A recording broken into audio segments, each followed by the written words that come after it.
Hello, you are watching Shalom World News. I'm Rory McLennan coming to you from Glasgow, Scotland. Here are the latest headlines from around the world. Ahead of the third World Day for Grandparents and the Elderly on July the 23rd, the Dicastery for Laity, Family and Life is renewing its invitation for believers to celebrate the occasion by attending Holy Mass or visiting those who are alone. Those who perform these deeds can gain a plenary indulgence that day under the usual conditions. The day earmarked by the Holy Father for the elderly falls on Sunday, with this year's chosen theme being His Mercy is from Age to Age, taken from the Gospel of St. Luke. On the same day, Pope Francis will preside over Holy Mass in St. Peter's Basilica, with more than 6,000 people expected to participate. They include grandparents accompanied by their grandchildren, elderly residents in nursing homes, and the elderly who are active in parishes and in Catholic associations. The United States Conference of Catholic Bishops and a significant Catholic bioethics organisation have both expressed concern over a prospective amendment to American law that would enlarge the definition of brain death. They claim that the revision relies on deficient medical criteria.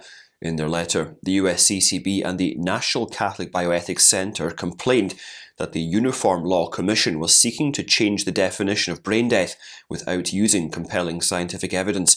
The Commission will hold its 132nd annual meeting this week in Hawaii.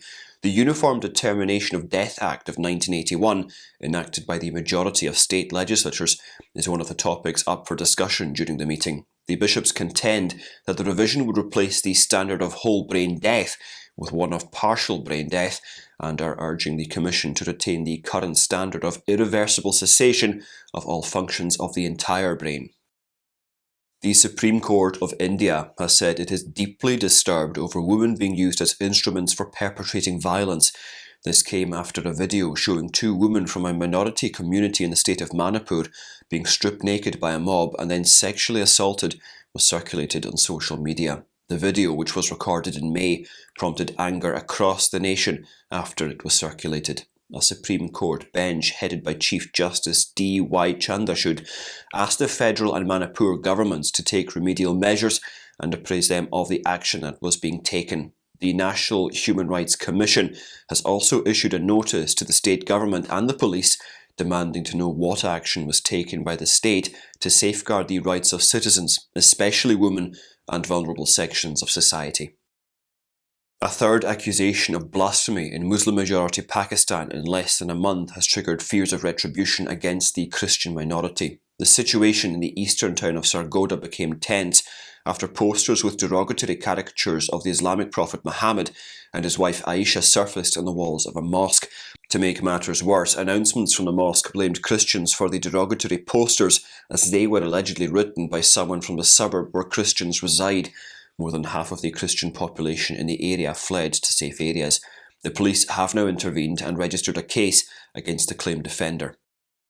The Portuguese ambassador to the Holy See has said that his nation is getting ready to welcome thousands of pilgrims for World Youth Day in the capital city Lisbon. Domingos Feijas Vital said that given the importance of the great event, which is taking place from August the 1st to the 6th, the Portuguese feel immense joy and a deep sense of responsibility. He said it will be a sign of hope in a better world that is more just and sustainable. Meanwhile, the statue of Our Lady of Fatima, kept in the Chapel of the Apparitions in Fatima, will be present at the concluding Mass of World Youth Day on the 6th of August. It will be placed in the sanctuary near the altar in Parque Tejo. It will be taken to Lisbon as a token of recognition of the value and significance of this venerable icon in the religiosity of the Portuguese.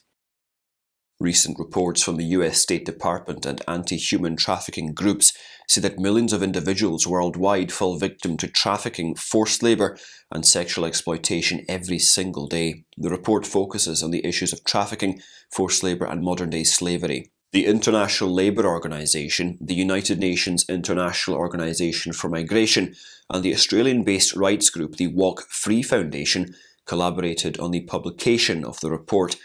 It reveals that over 27 million individuals worldwide were subjected to forced labour in 2021.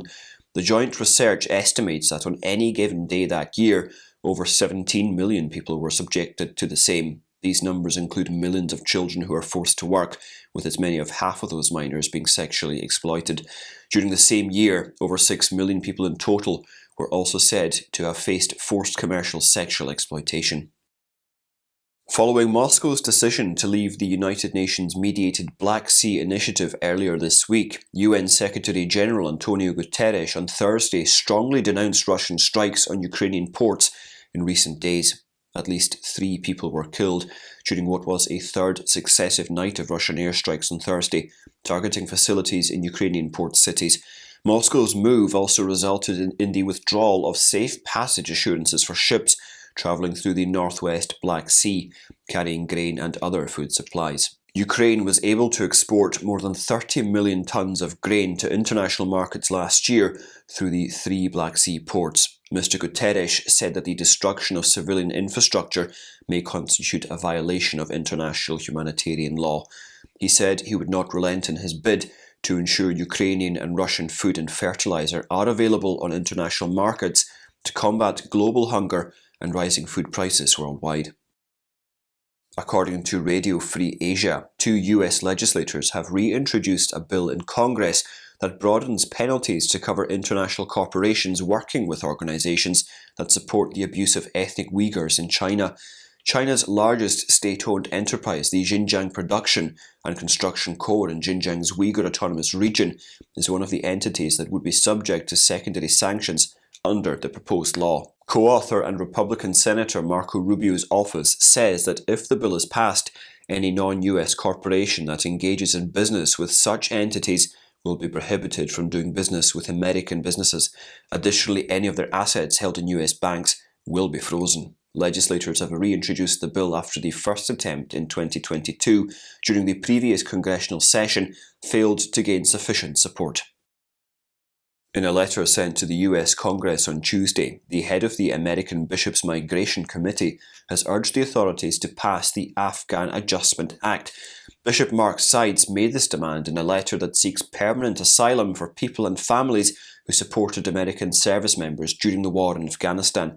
The bishop says they are now in danger due to the US withdrawal from Afghanistan in 2021. Speaking for the United States Conference of Catholic Bishops, the prelate says the bill provides long overdue certainty to tens of thousands of Afghans who were relocated to the United States. He adds that it will also show solidarity with those whose lives continue to hang in the balance. Bishop Sides says Catholic social teaching upholds the importance of full participation by all who inhabit a society, considering it both a right and a duty. Oscar-winning filmmaker James Cameron has said he believes the future weaponization of artificial intelligence is the biggest danger facing mankind. The director of Titanic fame told Canadian CTV that it is important to assess who is developing the technology and what their goal is. Cameron said, however, that he does not believe that AI replacing writers and creators is a concern, saying that good stories are more important than who wrote them. In the American state of Ohio, a group supporting parental rights is opposing a new proposal to amend the state constitution in order to permit abortion up until birth and sex reassignment surgeries without the permission of parents. The Protect Women Ohio group, comprising parents and healthcare experts, is accusing the American Civil Liberties Union and Planned Parenthood of pushing the amendment to legislation with what they call intentionally broad words to take away parental consent. The group's press secretary, Amy Natose, said that the amendment is putting parental rights on the chopping block and is removing all protections for women and the unborn. This month, the group launched an advertisement campaign in which it criticised the American Civil Liberties Union and others who are behind the amendment bid. The advert says it is obvious the reason why these groups are in Ohio is to encourage sex change procedures and cut parents out of life-changing decisions. The Islamic Christian Committee in support of Jerusalem and its sanctuaries has condemned Israeli extremists' attacks against the Catholic Mar Elias Church and Monastery in the city of Haifa as barbaric. The committee said in a statement that repeatedly targeting the church is a serious violation of holy places belonging to Palestinian Christians. The committee said that the claim that there are graves for Jews in churches is a pretext for seizing and Judaizing them. It said it is an aggression similar to what is being done in the Al-Aqsa Mosque in Jerusalem. Attacks on Christians in Jerusalem have become more violent since Israel's right-wing government came to power in December. As Spain gears up for the general election on Sunday, July the 23rd, a Catholic bishop has come out with an exhortation to all believers to responsibly exercise their franchise in choosing candidates who support the defence of life at all stages. Bishop Demetrio Fernandez of Córdoba recently published an open letter addressing all believers in which he said that taking part in the voting process is a right and an obligation. He also bemoaned the dipping birth rate in the country and called for more programmes that promote life and birth. In his letter, Bishop Fernandez also attacked the country's euthanasia law, calling it a social degradation. More than 300 parents have been killed in 18 months as a result of the euthanasia law in Spain. And those are your latest headlines. Do join us again next time for more, and do remember you can always visit swnews.org for more updates. Shalom.